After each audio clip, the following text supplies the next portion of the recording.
get no better than that.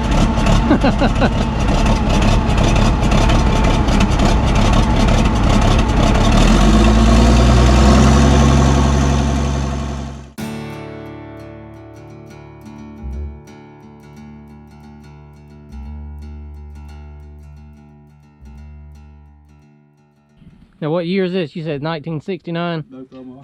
TD... Both of them, yep. 20B. TD-20B, okay.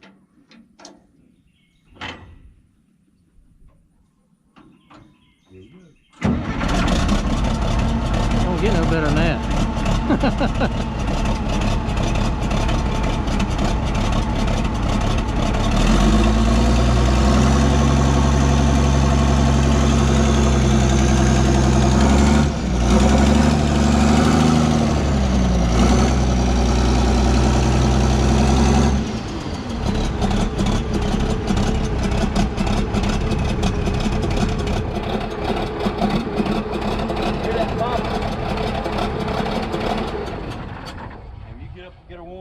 Get up on a load, she'll start that popping, and she'll clear out of there and go like hell.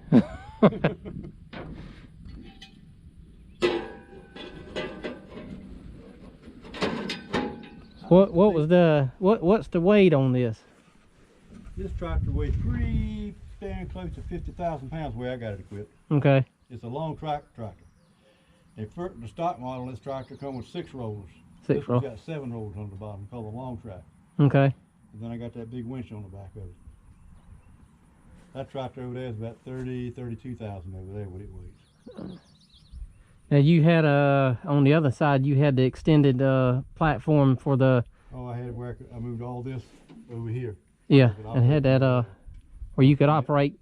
You could see the driver. I could see my driver in the truck, and it eliminated having to have a person down there between you and the truck because you couldn't see him. You're sitting over here, but over there you could see fine, and that only eliminated a payroll check. you eliminated it made it safer. Yeah. Oh yeah. A lot safer.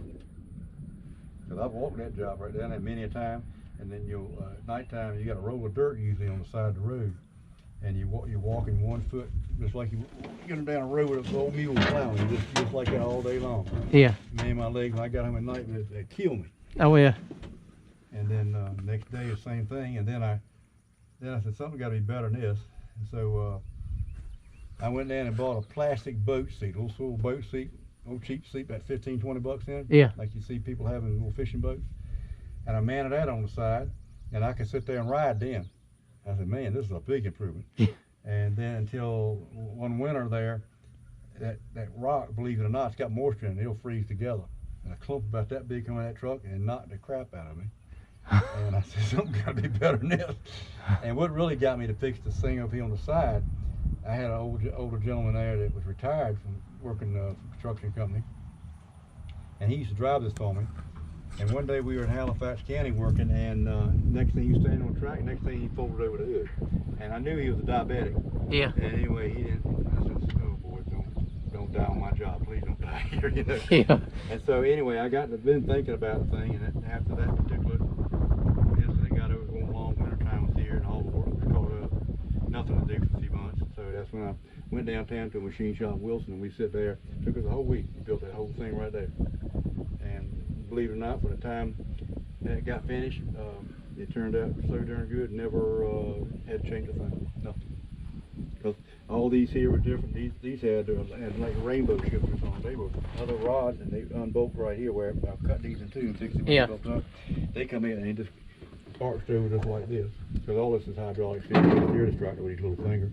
And it just arched over like that, and the seat stayed here, but I had another one to sit right here, and for my shifting, instead of shifting my left hand, I just learned to shift with my right hand. Yeah. And I had the SU decelerator right there. I had another one over here, so I instead of my left foot, I used my right foot. Anyway, it was a little bit of adjustment, but it just worked beautifully. It really did. I mean, 2,000 tons a day was nothing to put down. I had put right at 5,000 tons a day. In other words, putting that around 500 tons an hour. Yeah. That's on them unusual days that things really go good. You got plenty of trucks. But they got a timeline. They got to meet or something. Whatever it is, just get them sometimes. I've had them throughout the day, everything's going pretty good. Next thing you know, you get flooded with trucks. In other words, they finished up on the job somewhere else. Yeah. They shifted them over here. Yeah. Because I always went through truck brokers to get my trucks. And that's what they did to keep them working a little bit. So you use that to put out stone on the highways or the highway projects? Oh, yeah. Basically what I did, I worked in rural road construction. Yeah. Taking these old 2-lane dirt roads and converting them to paved roads.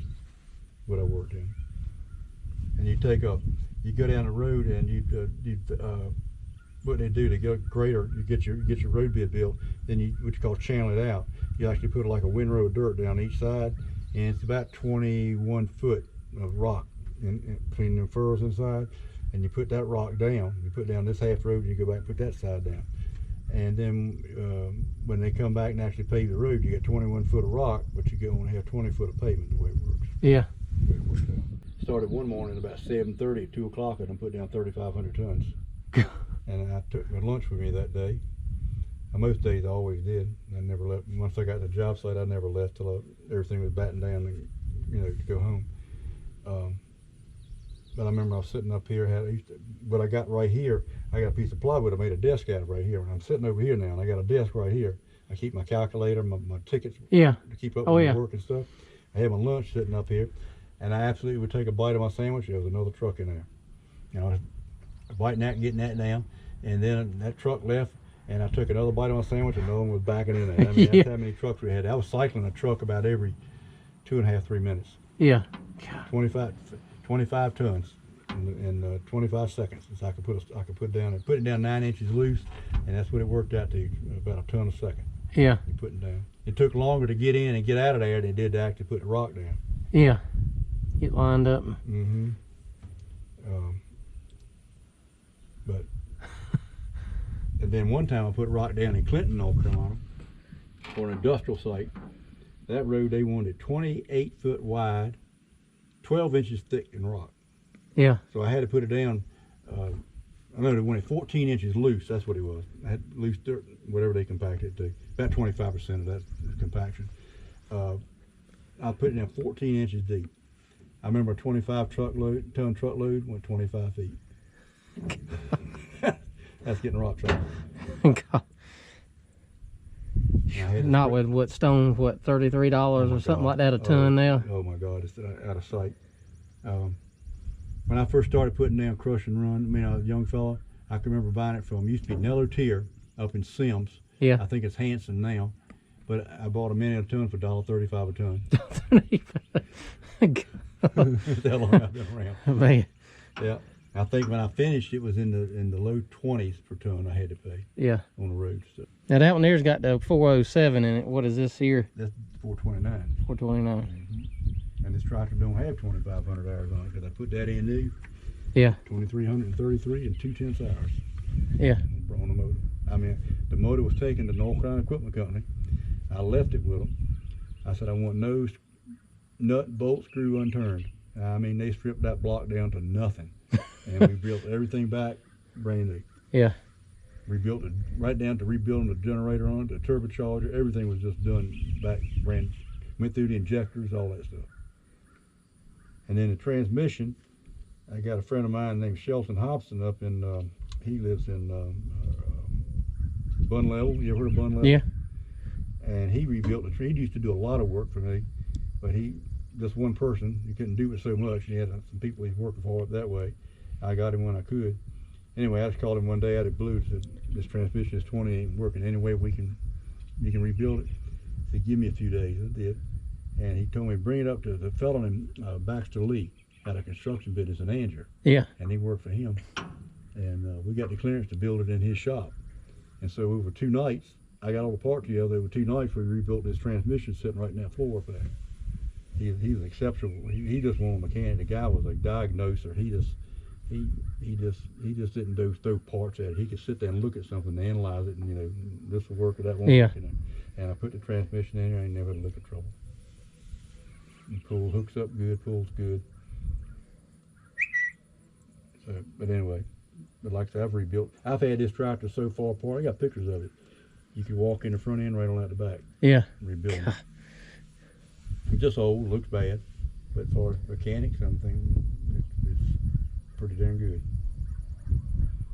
I put a water pump on it this past, last year sometime. It messed up, and I got the thing home.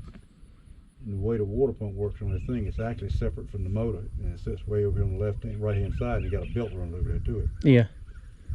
Well, in the day, you could buy kits to rebuild those things with. Or you could buy the whole pump if you wanted to. A whole pump. I found a new old stock pump. Wanted $2 grand for it. So I said I might have to eat that one, but I've ate stuff like that before. Yeah. But I'm gonna think about it. Yeah. So lo and behold, out in California, I found a rebuild kit. The rebuild kit was just a short shaft and impeller and some seals and little things like that. It was $700. Yeah. So anyway, I ordered that kit, got it home, and I got a book in the house that tells you how to take everything in this tractor, how to take it apart and put it back together, everything. And got that book out and went through it, and because you got to press that impeller back on the, yeah. You got to press, put it on there, and works fine. The trouble with them pumps, you can't get inside to grease the bearings on them. They're kind of like a seal bearing the way they work now. And when they go out, they go out. Yeah. If you had a way of greasing it, it would probably never mess it up. It won't never fix that way. It ain't set up like the M, is it? No. So the M's got the grease fittings on it where you can keep them greased. But I reckon you could take the thing off and grease it sometime after 10 years or so if you wanted to. But no, the biggest trouble this old tractor got now, it ain't started up until the other day. So I bet you close to a year. Yeah. Neither one of them. And like I said, I'm going to check this one over. I'll probably get to it tomorrow, checking it over good. And I'm getting ready to go to a friend of mine's house, and dry enough, we're going to finish up a few stumps over there. It won't take long. And what happened when I got away the last time I'd have finished up, what happened, I didn't have any hydraulic power on the blade. Yeah. I said, what in the heck is wrong with this thing? And anyway, being as long as I have, you probably run into every problem there is at least one time, you know. Oh, yeah. And I got to thinking about that thing and the way it sets up. I said, I bet your condensation built up in that tank. You got water and oil mixed together, and then it congeals. And then you got a strainer in there. Yeah. And then when you start it up, it starts turning everything up. If they congeal stuff, what's what happened? You got right around that strainer and cut the oil off to it. You can sit there and cut the motor off and let it settle for a little while. Start it up, hell, you all kinds of hydraulic power. And then it's turned it up again. So what I had to do is come in here, that's your tank right there. You come in here and you take that top off that tank. Yeah. And you go in and take that pressure filter out, and you take that suction filter. And then, and what I did, I drained all the oil out of it. And then that tank, I looked in there and I said, oh God, that thing looks kind of bad. So I got my pressure washer out and said, this is going to be one holy mess.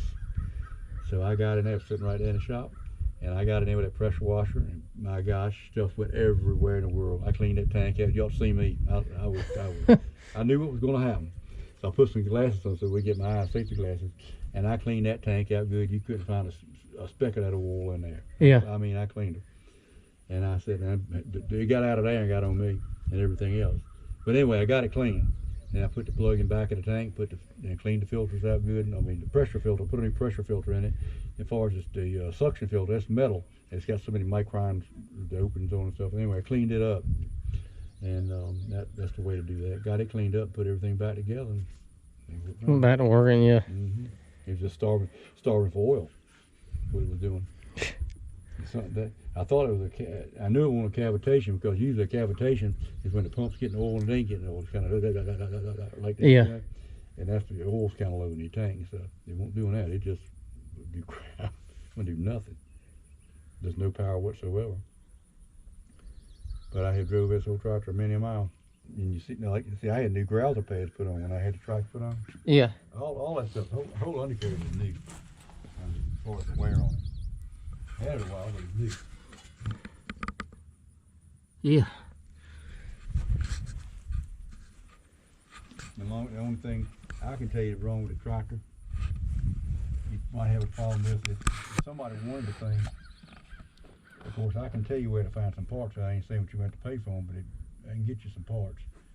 but I know where to go to get them. Yeah. And that's the only thing is finding a part for the whole thing. I tell you, I know something. One time, I cannot see anything happening to that motor. If you just keep the oil change and look after it a little bit, I just can't see nothing happening to that motor forever. Because I think for 2,300 hours on it. You ought to get 10 on it anyway. I was going to take that motor out, probably put something like a 250 Cummins in it, just do a repower, you know. Yeah. And if I had to have a motor, that's exactly what I do. Have to figure some way, because it's got a torque converter in here too. And the torque converter is separate from the motor, and it's separate from the transmission. It's all to itself. And the motor just kind of bolts up there into the bell housing. You got a gear in here, big ring gear, and that fits up into there, and it turns into that gear. And then you got a drive shaft about that long that goes from the back of the converter to the transmission. Yeah. Now that's right there. You can take this transmission out without taking the converter out of it, because you got room to slide it forward. You got a back of the transmission is a ring and pinion. Yeah. Well, the pinion in there is part of the transmission, the way it works, and sticks into the ring gear back there. That one there works the same way, except you don't have a short drive shaft in there, because a track loader is more compact. The frame is different. Yeah. You got a double universal joint, and you're about that far from being able to slide that transmission far enough ahead to get that pinion shaft out of that rear frame to get it up out of there. So you have to take the torque converter out of it. And in my opinion, a lot of the worst part of these things, taking these things out of here, they're wrapped up with hydraulic hoses all over the place, is getting all that hydraulic crap off of it. Yeah. And then of course you got to have something to lift with. And so when I was putting the transmission in this one, I went by a machine shop that had a crane. And they got to pick the whole cab up off of it. And I just left it over there and knew the guy, and he said, it'll be all right sitting right there if you want to. I said, I left it sitting right there. I took it home, and then I took everything you see where I'm at right now. Everything in here was gone. And then I had my crane in there, and I picked up another one in another shop I had, picked up the transmission, got it out of there, and then I took it, then me and that guy rebuilt it. And that's how that worked out. And it's amazing on this thing. The cut that goes out first is low reverse. I don't know why. The other gears work fine. It's always low reverse. I think one of the problems on anything, especially in track loaders, they need to add another clutch disc plate in there or something. Yeah. Especially a track loader. Let me tell you, when you're backing up sometimes from a pile digging into it, and you're all up here like this, and she's digging to get backwards, it's putting a lot of stress on that clutch. Yeah. But when you're going into it, you're still putting stress, but the clutch, it's the same clutches, but it's just more up into a pack. I think you eliminate that problem. But that's that. And you rebuild one of these transmissions, God, O-rings of all different shapes, describes everything in the world you can think of. Hook rings, good God, it's just a maze of that crap in that transmission. You better know what you're doing when you dive into it. I can tell you one thing, you take one apart, you better take a picture. Now that guy that rebuilt this transmission, yeah, had it right up there in his head, you know. And when you take the clutches got O-rings around them inside the clutch pistons and there where the clutches go in there. And he would just take air, and so the shafts in that thing, they're hollow. And you go down here and then you have a hole go from the outside into the middle. And that's where your oil to go. And basically what you do when you move this lever right here, that's a hydraulic valve right here. You don't shift gears, it just moves oil. And when I go, let's say I'm pushed forward, that shuts that particular port right there. It makes it go to the clutches. And lock it out, it bypasses what it does. And he would always take an air line and put a blower on the end of it, and he'd stick it in that hole, and he'd hit them clutch, boop, let it go, and they come back, hit it again, bloop. In other words, he was checking them to see if they were working like they ought to. Yeah. And that's how that worked. But all them shafts, two big shafts in there, and one's your reverse shaft, the other one's your reverse counter, and the other one's your forward shaft, all that kind of stuff. And they, that's how they work. The shaft is just hollering. You go down there and you just, when you move that valve, you put in oil in this port, or maybe you might put it in that port, you know, the way it works. There's about 8 little hoses that go from here down there to the top of the transmission, about big as your little finger. Yeah. So, well, I did have one problem with this transmission one time. It was kind of an oddball thing. I was putting rock down, And one morning, and all of a sudden, the thing just didn't want to pull right. I said, oh, yeah, don't do that, because it ain't been long since they rebuilt it. What's going on here? Found out, I just called the whole thing off. I didn't want the clutches to slip like they were doing. And as another one, you could quit and then go back at it again and work fine, and all of a sudden it just went messed up again. So anyway, as an old friend of mine that worked for an all kind of equipment company in Greenville, he had retired. I told him what was going on. He said, I don't know. I'll come over and take a look at it at my old shop. And he did. We found inside the oil filter, the main pressure filter right here, looked like it took O-rings all ground up in there. They got these little hoses here, stopped them up, stopped all the flow, just stopping the flow of oil up what it was doing. Yeah. Only thing we can figure how that got in there, it says O-ring material, somehow or another, when that filter was made at the factory, an O-ring or two, whatever it was, got put inside that filter. That's the only way it could have happened. Yeah.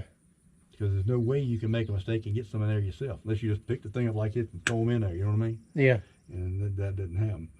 So anyway, we took all these little hoses off and this, that, and the other. I mean, cleaned it up one end and the other, put a new pressure filter on it, cleaned the suction filter on it. It's got one down here, two on this, and never had no more trouble. As far as putting down rock, you won't find a better machine as far as actual function to get it done. It's just now you got to have a laptop to know how to run these new ones now. Well, yeah, it take like, when I kept up with going down the road, I knew how many tons was supposed to be from point A to point B.